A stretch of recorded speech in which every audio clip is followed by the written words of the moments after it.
मित्रों, एक समय की बात है जब देवर्षि नारद नारायण का जाप करते हुए वैकुंठ में आते हैं। तब वे भगवान श्रीहरि और माता लक्ष्मी को प्रणाम करते हुए बोले, हे प्रभु, आज मैं जब पृथ्वीलोक पर भ्रमण कर रहा था तब देखा कि कई सारी स्त्रियां अपने पतिव्रता धर्म का कठोर रूप से पालन कर रही थीं। वहीं कुछ स्त्रियां अपने पति के आंखों में धूल झोंककर पराये पुरुषों के साथ अनैतिक संबंध बना रही थीं। ऐसा क्यों होता है? मैं जानना चाहता हूँ। आखिर एक सच्ची पतिव्रता स्त्री की पहचान कैसे की जाए? हे प्रभु, उसके अंदर कौन से गुण होते हैं तथा एक चरित्रहीन स्त्री में कौन से अवगुण होते हैं? तब भगवान श्रीहरि कहते हैं, हे नारद, आपने समस्त मानव जाति के कल्याण हेतु महत्वपूर्ण प्रश्न किए हैं, किंतु एक स्त्री के मन को समझ पाना किसी के भी बस की बात नहीं है। आपको इस प्रश्नों के योग्य उत्तर देवी लक्ष्मी ही दे सकती है। हे लक्ष्मी, मैं आपसे निवेदन करता हूँ, आप हमारे परम भक्त देवर्षि नारद की जिज्ञासा को शांत कीजिए और उनका मार्गदर्शन कीजिए। तब देवी लक्ष्मी कहती है, प्रभु, आपकी आज्ञा से मैं अवश्य ही नारद जी जिज्ञासा को पूरा करूंगी। हे देवर्षि नारद, जिस भी नारी के अंदर ये 3 लक्षण होते हैं, उस स्त्री का वंश शुद्ध होता है, उसके घर पर लक्ष्मी निवास करती है। उस नारी के पति के साथ ही पिता के भी, इन दोनों कुल के लोगों को स्वर्ग की प्राप्ति होती है। जो स्त्रियां पतिव्रता होती है वह मृत्यु के पश्चात विष्णु लोक को प्राप्त करती है। पतिव्रता स्त्री की महानता की एक पवित्र कथा सुनाती हूँ। इस कथा का श्रवण करने मात्र से ही व्यक्ति के सभी पाप नष्ट होते हैं। जो व्यक्ति ध्यानमग्न होकर इस कथा को सुनता है, भगवान विष्णु उसके 32 अपराध माफ करते हैं। इसीलिए प्रत्येक मनुष्य को इस कथा को ध्यान से सुनना चाहिए। दोस्तों, देवी लक्ष्मी कहती है, हे देवर्षि नारद, प्राचीन काल की बात है। मध्य देश में एक अत्यंत शोभायमान नगरी थी। उसमें एक पतिव्रता ब्राह्मणी रहती थी। उसका नाम था शैब्या।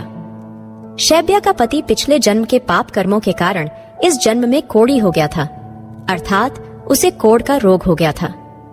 उसके शरीर में बहुत सारे जख्म हुए थे, जिनसे सदा ही पस निकलता रहता था। अपने पति की ऐसी दुर्गति देखकर भी शैब्या ने अपने पति का साथ नहीं छोड़ा और निर्मल भाव से वह अपने पति की सदा सेवा करती रहती थी।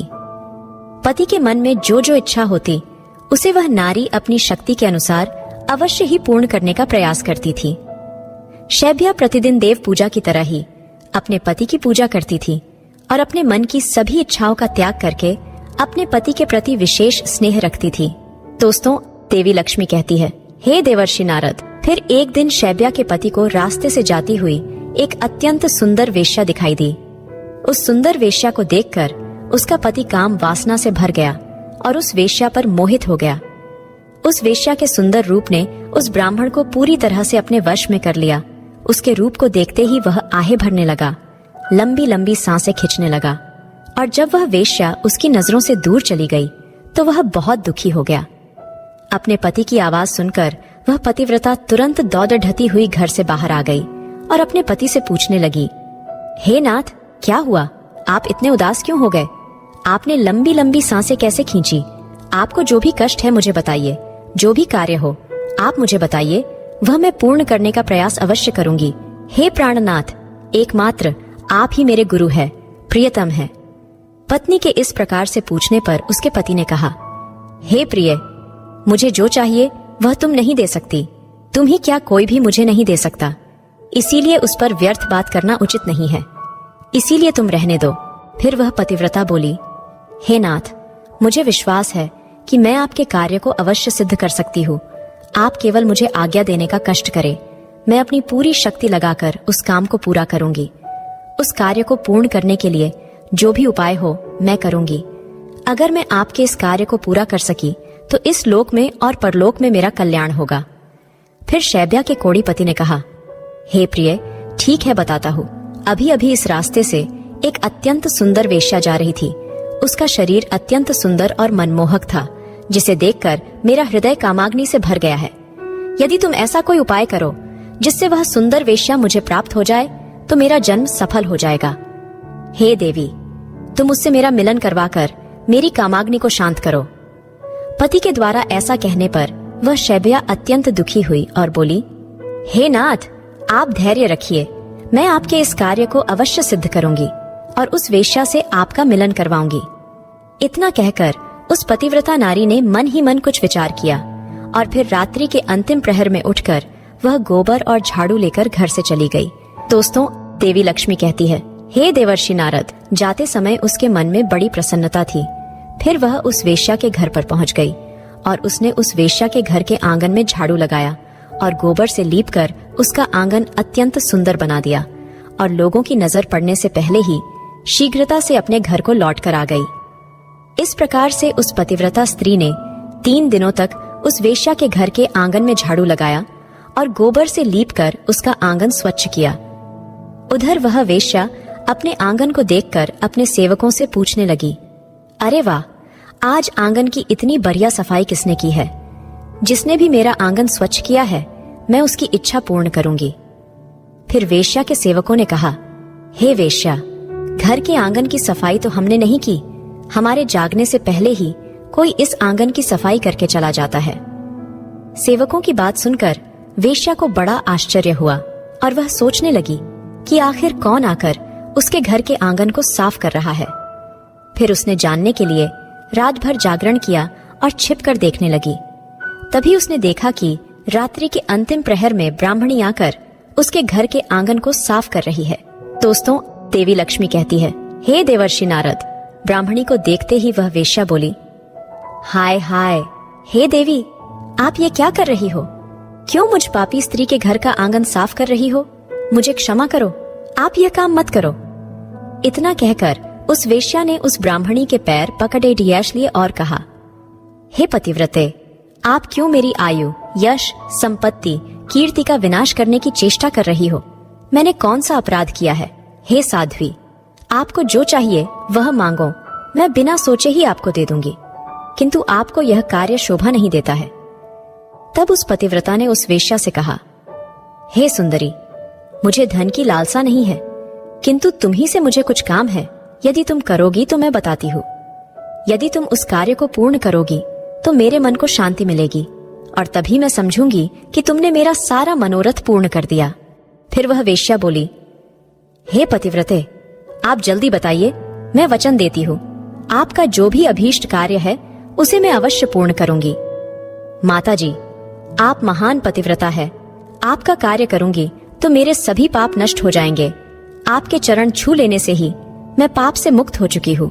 कृपया आप जल्दी बताइए, मैं आपकी किस प्रकार से मदद कर सकती हूँ?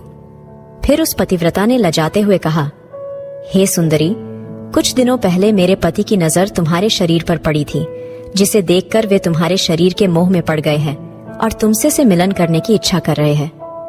इतना सुनकर वह वेश्या चौंक गई और कुछ क्षणों तक विचार करने लगी। उसे उस दुर्गंध युक्त कोढ़ी पुरुष के साथ संबंध बनाने की बात सोचकर बड़ा दुख होने लगा। वह वेश्या उस पतिव्रता से बोली, हे देवी, अगर तुम तुम्हारे पति को लेकर मेरे घर पर आ जाओ तो मैं एक दिन के लिए उनकी इच्छा अवश्य पूर्ण करूंगी। तब उस पतिव्रता ने कहा, हे सुंदरी, मैं आज रात को ही अपने पति को लेकर तुम्हारे घर पर आ जाऊंगी और जब वे तुमसे खुद की तृप्ति करके संतुष्ट हो जाएंगे तब मैं फिर से उनको अपने घर वापस ले जाऊंगी। तब वेश्या बोली, हे पतिव्रते, तुम शीघ्र ही अपने घर पर चली जाओ ताकि कोई तुम्हें यहाँ पर ना देखे और आधी रात को अपने पति को लेकर यहाँ पर चली आओ। मैं तुम्हारी इच्छा अवश्य पूर्ण करूंगी। दोस्तों, देवी लक्ष्मी कहती है, हे देवर्षि नारद। फिर वह पतिव्रता नारी अपने घर पर चली गई और उसने अपने पति को सारी बात बता दी कि वह आज रात को उसे उस वेश्या के घर पर ले जाएगी। फिर वह कोढ़ी अपनी पत्नी से बोला, हे प्रिय, मैं उसके घर पर कैसे जाऊंगा? मुझसे तो चला नहीं जाता, फिर किस प्रकार से ये कार्य पूरा हो पाएगा?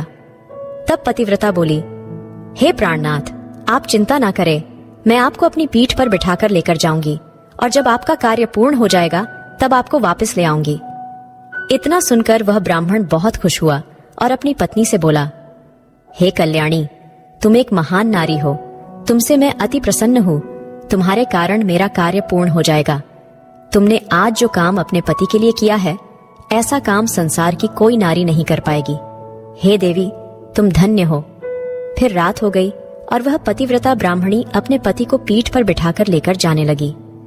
रास्ते में एक जगह पर परम तेजस्वी मांडव्य ऋषि को गलती से चोर समझकर राजा ने शूल पर चढ़ाया हुआ था। वह शूल मांडव्य ऋषि के आर पार गया था, किंतु फिर भी वे जीवित थे और अपनी तपस्या में लीन हो गए थे। जब रात के अंधकार में वह पतिव्रता ब्राह्मणी मांडव्य ऋषि के नजदीक से गुजर रही थी तो गलती से उसके कोढ़ी पति का पैर मांडव्य ऋषि के शरीर को लग गया और उनकी तपस्या भंग हो गई।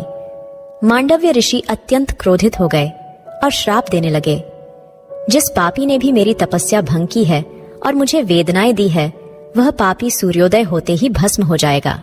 ऋषि मांडव्य ने श्राप देते ही वह कोढ़ी जमीन पर गिर पड़ा। ऋषि मांडव्य का श्राप सुनते ही उस पतिव्रता को बहुत दुख हुआ और वह कहने लगी, आज से 3 दिनों तक सूर्य का उदय ही ना हो।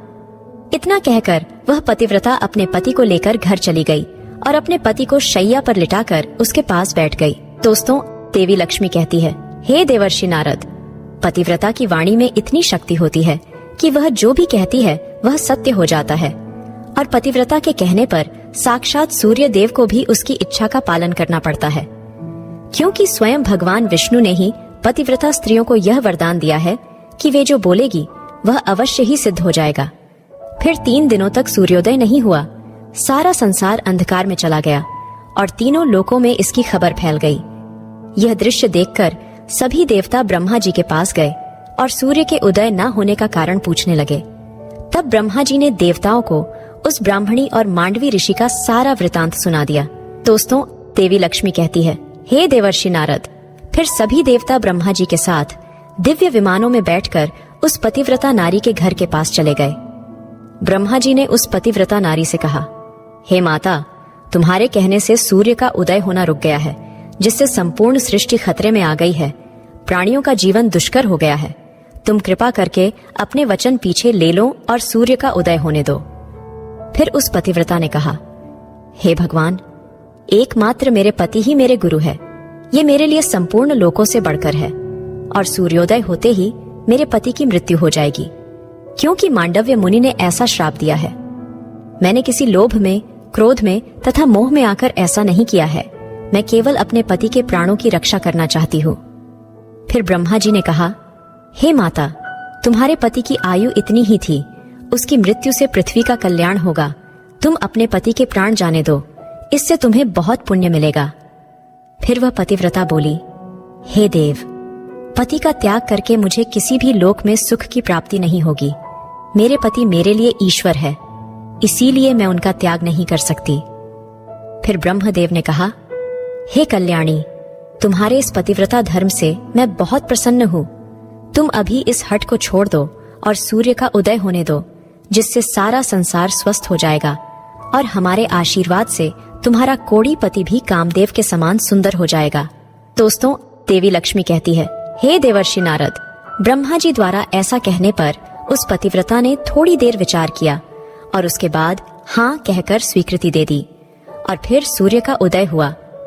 फिर मांडव्य मुनि के श्राप के कारण तुरंत ही उसका पति जलकर भस्म हो गया और फिर उसकी राख से अत्यंत सुंदर कामदेव का समान रूप वाला उसका पति बाहर आकर खड़ा हो गया।